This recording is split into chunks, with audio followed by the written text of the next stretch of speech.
Bwe tweyongerayo poliisi y'e Kawaala ng'ekulembeddwamu osiwaayo agitwala Richard Asimwe ekutta abavubuka abawerera ddala 5 nga bano babadde bagezaako okubba omu ku batuuze amanyiddwa nga Nakiryowa Kathe.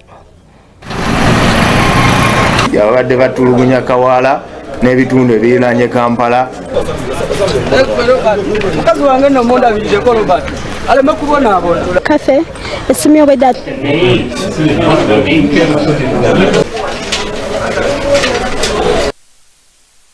Yes, let me take this.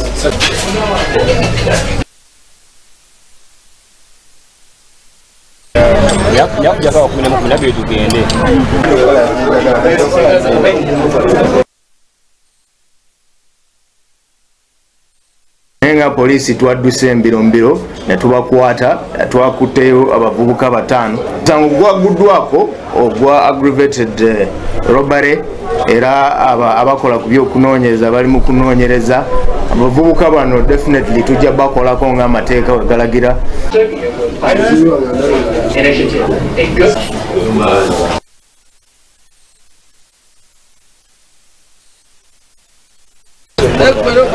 Mukazi wange nno mundabirire Robert aleme kubonaabona.